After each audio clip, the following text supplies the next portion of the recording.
this. Julia, so I mean, congrats on the win. Take us through it. What's going through your head right now? Thank you. Yeah, I was just so happy to get back in there, especially in times like these. But I've been fighting. I think the whole world is fighting right now.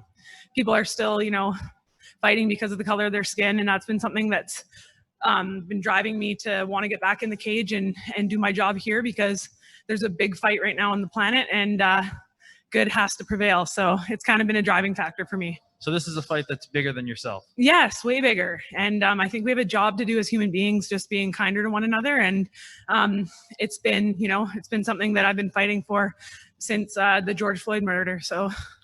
Absolutely. And so, I mean, your corner was calling for the finish in the third round. Did you feel like you needed to make a statement tonight? And do you feel like you made that statement? Yeah, you know what? I think I did. I'm the first 145er back in the cage. I was contacting Bellator saying, get me back in there as soon as possible. It wasn't like a full training camp or anything, but I just had a lot of passion and I wanted to get back in there, especially after my last loss.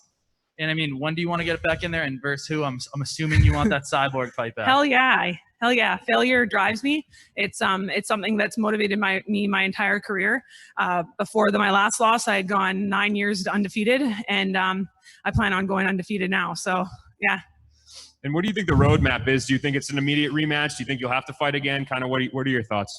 I think that you know what, I don't think I have to fight again, but I think it's Bellator's call, and yeah, I think that it all depends on what they want to do and what they have planned for. And a minute ago, just going back to what you said about your motivation for this fight and everything that's going on in the world. Can you just talk about that a little more? I mean, why does it mean so much to you? It means so much to me because my husband's black, my stepson's black, my mother-in-law's black, and I've just seen a lot of racial injustice going on in my community on the Sunshine Coast. It's not just a U.S. problem. It's everywhere. We've got totem poles being vandalized on the Sunshine Coast, and it's just something that has been really pissing me off. And it's been a big motivating factor to get in there and be able to use my hands instead of my voice. So yeah, I wanted to get in there and fight.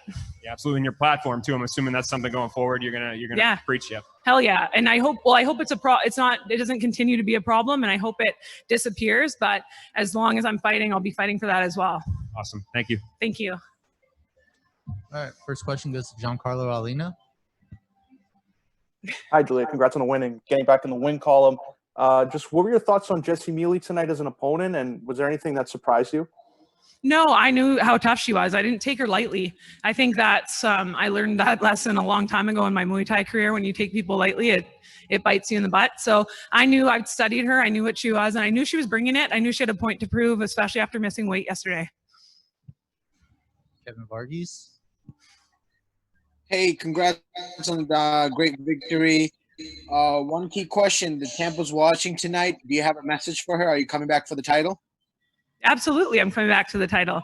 It's Bellator's call, but that's my goal, John Eric Polai.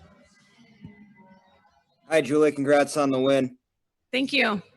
I want to know, what was it like for you mentally as you're getting ready to walk out there and go and perform, as it's your first fight coming, off of a loss in such a long time? I felt really strong mentally. I felt really clear. And I knew what I wanted to do, which was get my hands raised. And I wanted to go out there and fight my heart out. And I feel like I did that tonight. So. Matthew Putterman. Hey, congrats on the win, Julia. Hey, on your uniform, you have a cross. What does that symbolize for you? Huh?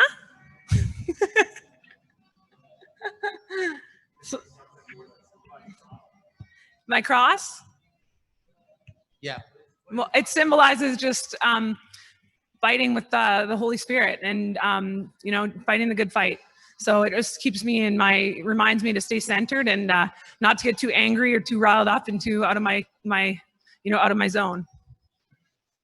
All right. Last question comes from Randall Folks. I have two questions. Before the Cyborg fight, you were 9 years without losing. You talked about it earlier. What does it mean to you to get back in the win column? It means a lot. You know what? I knew I was going to. I knew I was going to go out there and win. But, there's always risk. And it feels right. And now you've gone 4 rounds with Cris Cyborg. What can you take from that fight that you could use in the rematch? a lot. I feel like I made a lot of little technical mistakes in that fight that cost me the big, the loss. So I've just been, you know, studying the fight and seeing where I went wrong and just adjusting and growing, because that's what mixed martial arts is all about in the big picture. So Awesome. Thank you. Thank you, Julia. thank you.